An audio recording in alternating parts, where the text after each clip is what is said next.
All right. Hey, everybody. You got Ron Fairlie here, the mortgage dad, and I've got a special guest this today of Jessalyn with Inspired Tutors. And I think this is going to be a great time, great episode for the winter break coming up. I mean, I can't even believe it's already December. We're heading to the holidays.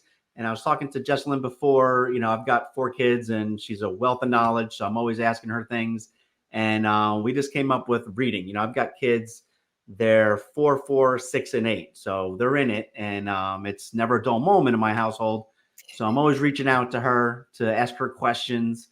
And what I'd like to do first is, Jessalyn, first, thanks for being here and giving us your time.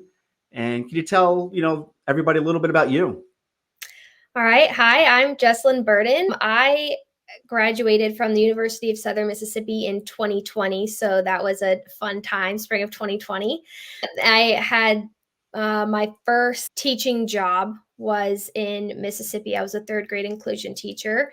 Also during COVID, that was a lot of craziness. I learned a lot, but it was a lot on my mental health and my stress, and I had just gotten married, and then the following year my husband got a job in South Florida, and I worked a year as an ESE teacher for a K-5 school. And when I got hired in about 5 minutes, and when I got hired they told me I was going to be one of 3, and comes to find out that I'm the only one they could find. So it was just me mostly for the whole year, and it was so much because I wasn't able to give these kids exactly what they needed, because I had, I think, over 60 that I was supposed with IEPs that Oh, I was wow. supposed to see multiple times throughout the week to help them reach their goals and everything. And so I had a lot of guilt. And so March of 2022, my husband was like, this is too much, and I didn't want to be completely burnt out at 25. Yeah. So I started doing research and figuring out how to do the whole business license thing and build a business, and I launched it July of 2022, and here we are. Yeah, and just to piggyback off that, my daughter started kindergarten at the pandemic. So I remember being in school, and how are you supposed to get a kindergartner in front of a computer to be there for the day to go through school? And I felt bad for the teachers and the students. I mean, it was obviously just a crazy time, and you just Nobody got knew to what go. was going on. Nobody knew what was going on, and you could just hear, yeah, it was just chaos all across the board between everybody learned Zoom, what's going on, people realizing, you should mute things before the kids can hear everything. But yeah, no, it definitely was a crazy time. And one thing that sparked this conversation was we were talking about, with especially my son who's 6, with reading. Right, we've noticed a difference of when we consistently, through the summer, going back a few months when he wasn't reading over the summer, beginning of this school year, we definitely noticed a difference. He was like now, kind of fell behind, or he had to almost seem like relearn the reading again. Mhm. And with the winter break coming up, which sparked this conversation is, what do you think? What's a good thing for a parent to do that has kids in this winter break coming up? So even though winter break is only about 2 weeks or so, kids, especially those with any type of learning disability, it's really important to keep some type of something daily. It doesn't have to be worksheets or really something planned. You can make it fun, but finding something that they're interested in, especially with reading with them, modeling, having them watch you, if you have your fingers showing them the words Okay. and stuff is really important, because even just going 2 full weeks without looking at a book, because that is he in first grade? Yes, he's in first grade. Okay, Yep. so that's critical reading foundation time where there don't need to be any breaks, Correct. because that could be, yeah. And we learned that, and it's, you can make whatever excuse you want, right? What, just chaotic, it's a summer. But we definitely noticed a big difference when he went back to school, went from kindergarten to first grade, and we knew he knew this stuff, but now he was struggling with it. And I'll give it to my wife. She brought a lot of set of books that he was interested in, right? And so she started reading with him more at night, as a kind of like a bedtime routine to Mm-hmm. kind of get that going. And luckily enough, he kind of caught up pretty quick as we started consistently kind of going Okay. through that. Well, And and there's so many resources nowadays. Like I use Epic Books a lot now, and I think some schools also use that because they've got graphic novels, they've got all kinds of stuff, and you can have a family account. And it's not enough of an excuse to be like, oh, my kid doesn't like to read. There's something out there for everybody. It doesn't have to be a specific chapter book. It can be any type of genre, any type of topic, but yeah, getting them something that they're interested in is really important. and especially with my son, he's very big on positive reinforcement. So once we started talking with him, reading of them, giving the kudos, and Yes. doing great. I mean, he really strived off of that. That we've kind of come to realize, like that's his giving positive reinforcement, and he seems to. That's like his reward. He Oh appreciated yeah, it. So that was definitely. good. Yeah. Oh yeah, because I know I've got since before I've got the 4 kids, and 2 of them have the IEPs, which totally new to that whole. I guess when you're a parent and then all of a sudden you get a labeled as IEP or whatever it may be, you start learning all this stuff, right? What tools are out there, The world. what's available for you, and you've been a wealth of knowledge. So I don't know if you want to kind of touch a little bit on that.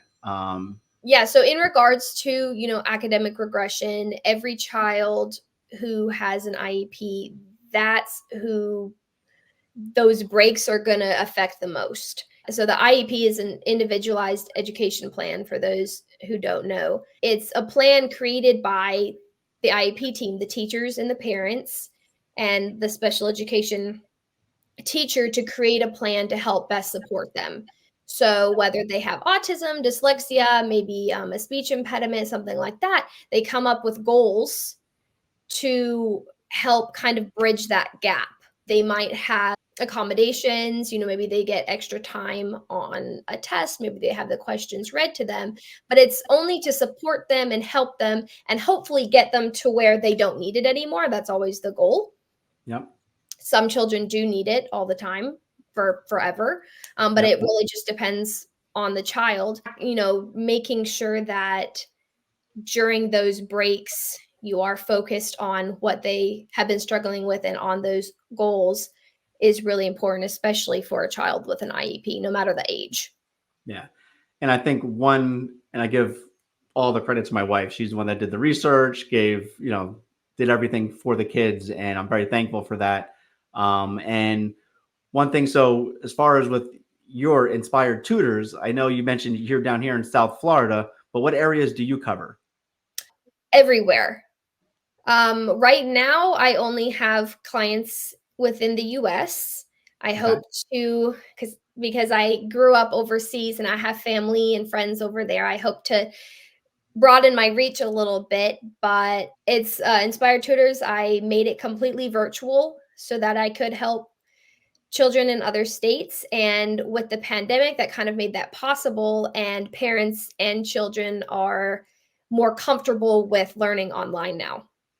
Yeah, I think that, and kind of before, I think people knew what Zoom was before the pandemic, but now it almost changed the way of life, right? I think a lot of us Yes. do meetings still, everything. I mean, look at social media, right? With us, we're not in the same studio, we're not in the same area, but yet we're able to have a conversation and talk and kind of, continue on. So, but I thought that was Absolutely. really cool about, Inspired Tutors is that yeah, it's not like you're going to focus on the South Florida market and just hearing your stories with your clients and how happy they've been.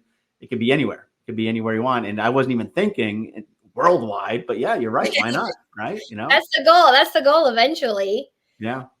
But yeah, Well, and then another big thing with the academic regression is the summer, like you mentioned with your son, and yep. that's the biggest break. ESY is something that is offered to children with IEPs, and so basically what happens is the teacher, all the different teachers that they work with, if they have a speech therapist, OT, PT, their special education teacher, their regular teachers, will all compile their data from the year, and they specifically look at those Thanksgiving and Christmas breaks to see if there was any setbacks, how long it took them to get back to where they were.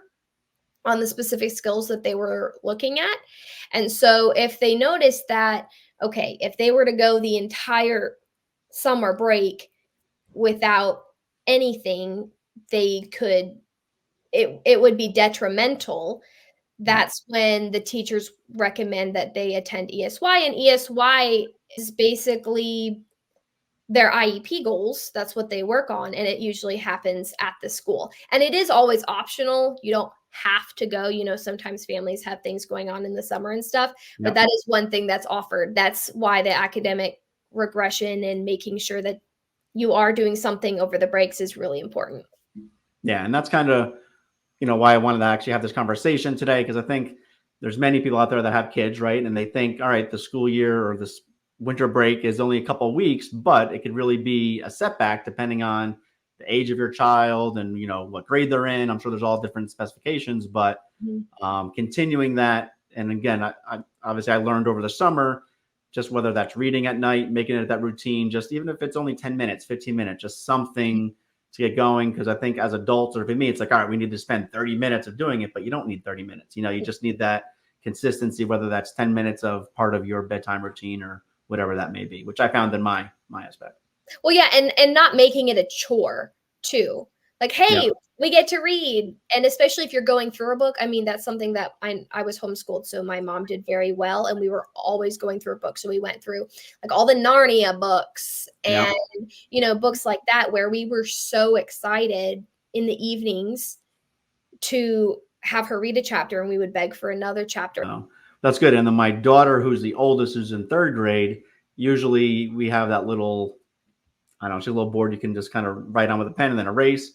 And she's into spelling. So a lot of times now we do like hangman, and we'll do different words to kind of get through of just to think and whatnot. So to your point, you can make it fun, right? Yes. Like it doesn't have to be a chore. Because I remember growing up, I always thought it was a chore, like reading. It was like, all right, reading. And that's probably why, whatever. But yeah, the more fun you can make it, definitely it's going to be easier on the child. Yes, absolutely. Well, what we'll do in the comments below, we'll actually put Jessalyn, your info, your website, any contact information for you. I will advise anybody that's listening to this that has questions, reach out to her. She's a wealth of knowledge, can help point you in the right direction, or maybe even help you out depending on the situation. So first, thanks, Jessalyn, for coming and giving us some little tidbits of what to do over the break and some education on this. So thank you. Thanks. All right. Well, thanks everybody. And we'll see you next time.